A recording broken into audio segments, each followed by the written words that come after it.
Hello, how are you? Nice to see you again. The purpose of this video is to chat a bit about the solar eclipse happening this Friday, December 3rd, late night, early morning, Saturday, December 4th. This is a solar eclipse happening in the sign of Scorpio. Jyestha Nakshatra, that word Jyestha corresponds to, or it translates to the eldest, and it carries this quality of seniority and authority and leadership. Think of like the eldest daughter. There's a great book called The Eldest Daughter Syndrome, maybe eldest daughter pattern, something like that. And it shows, it's people like Oprah and Hillary Clinton, and there's this sense of just like innate authority and being senior within one's self. And this is a big theme for this eclipse as we go through a time of great transformation. I mean, this is Scorpio, right? This is the underworld. This is the unseen. This is the secret powers that move our world and that move our own psyches and personalities. And during an eclipse is when the shadow becomes visible, right? Ketu, the south node of the moon, is this invisible point out in space for almost all the time, except when this precise alignment, this precise syzygy of the sun, moon, and earth all come together, and the shadow becomes visible. And so this is true of every eclipse, but most especially in this moment in Scorpio, in Jyestha, where we require our self-leadership, our whole selves, the senior self within us, to have the authority to help us navigate this treacherous territory, this shadowy realm, walk through the valley of the shadow of death. And so there's a lot of courage available and required. Scorpio is ruled by the planet Mars, and Mars is the warrior, the one with the courage to go into dark places and take on courageous missions. And so in this moment, when it's a Ketu solar eclipse, we're looking at doing deep inner work for the purpose of inner transformation. This recent lunar eclipse in Taurus, just about 2 weeks ago, was about outer work to change the external world. It was very outgoing. It was full moon, full of ourselves, outgoing, and sometimes there's effort to exert externally to change the world around us. This eclipse, on the other hand, is inner work for inner transformation. It's about what's in the shadows of your own psyche. And do you have the courage to go there? Do you trust the general of your own sort of internal army of your psyche to go and accomplish the mission? And so in the last eclipse, we used the metaphor of the ceremonial fire. And this is still a useful metaphor of the fire contained in earth. Fire being the principle of transformation, and whatever we offer to the fire becomes something else, is transformed, contained within the earth, the stable structure of the earth. And I will continue to encourage you to measure and calibrate the relative strength of your burning desire to evolve and transform and uproot any dysfunctional or less than preferable patterns within yourself. And compare that against your stability and strength and the capacity you have to hold that. Again, in this last video, we talked about how a nuclear reactor, for example, has a very strong container because of the power of the reaction happening within it. And it has to be that strong, otherwise, we end up with a mushroom cloud that we don't want.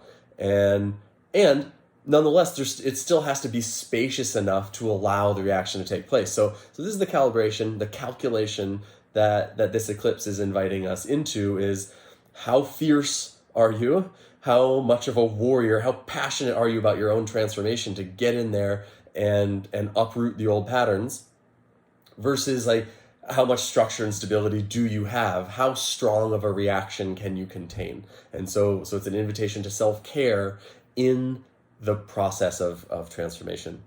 So Jyestha Nakshatra has to do with Lord Indra, the king of the gods, the sort of the Zeus of the Vedic paradigm. And so there's a lot of power, lightning bolts striking, and so there's a very stormy quality.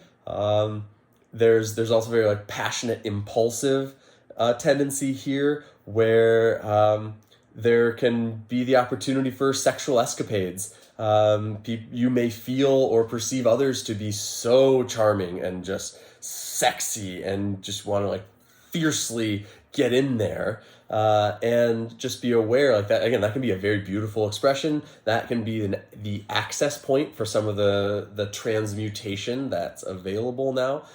And want to be aware that one of the other indicators of Jyestha Nakshatra is scandal and bearing the ill will of others and jealousy, and again like secret power, the hidden forces that influence our day-to-day movements are moving and becoming visible right now. So be wise, be careful.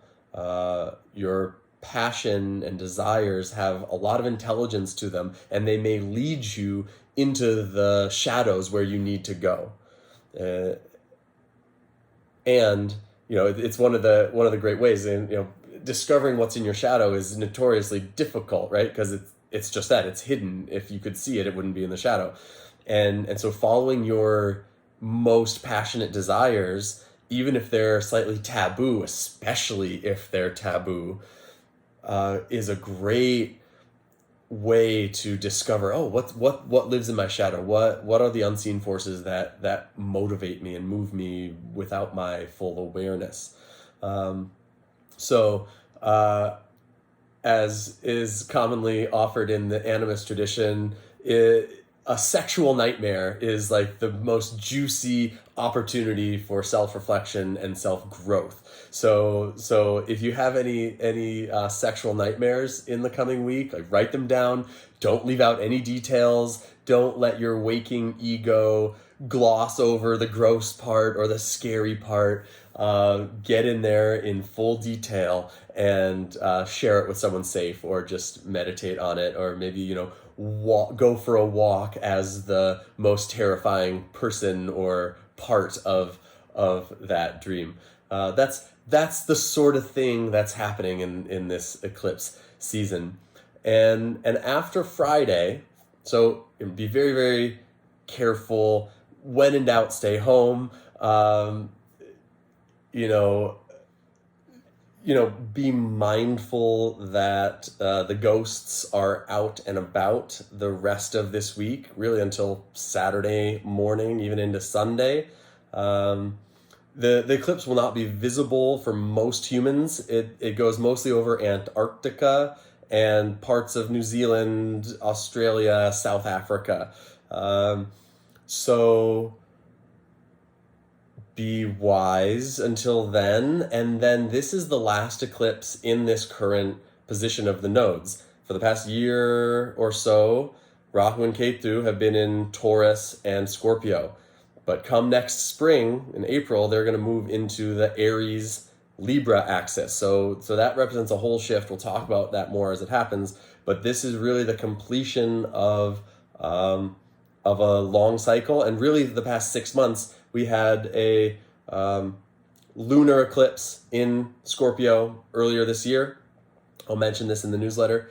And so really, like, what was happening, I think it was in May of this year, and what seeds did you plant then that may be ripening now? It's worth going back, looking in your journal, in your schedule, see what was going on, reflect on that. And take care of yourselves, and we'll see you next time. As always, please reach out if you got questions, comments, if this makes some sense, too much sense, no sense at all.